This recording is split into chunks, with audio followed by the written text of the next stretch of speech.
السلام علیکم ناظرین، کراکر میڈیا نیٹورک کے ساتھ میرا نام ہے عقید احمد۔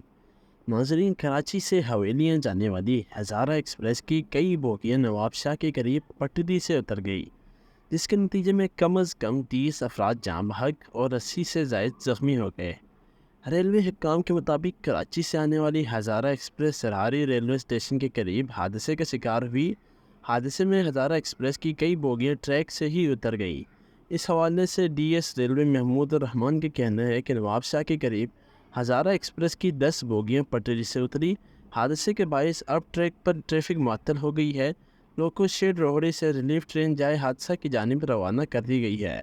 ریلوے حکام کا کہنا ہے کہ فی الحال حادثے کی وجوہات کے بارے میں معلوم نہیں ہو سکا ہے، جبکہ ٹرین میں موجود مسافروں کا کہنا ہے کہ ہزارہ ایکسپریس میں بہت زیادہ مسافر سوار تھے اور ٹرین کا حادثہ اس قدر اچانک ہوا کہ سنبھلنے کا موقع ہی نہیں ملا۔ ایس پی سانگڑ عابد بلوچ کے مطابق ٹرین کی بوگیوں میں پھنسے افراد کو نکالنے کی کوشش کی جا رہی ہے۔ 10 HSO، 4 DSPs اور 100 سے زائد پولیس اہلکار ریسکیو کے کاموں میں مصروف ہیں۔ DIG شہید بے نظیر آباد یونس چانڈیو نے جیو نیوز سے گفتگو کرتے ہوئے بتایا کہ 10 میں سے 9 بوگیوں کو کلیئر کر دیا گیا ہے۔ ایک بوگی کو کلیئر کرنے کے لیے ہیوی مشینری کا انتظار ہے۔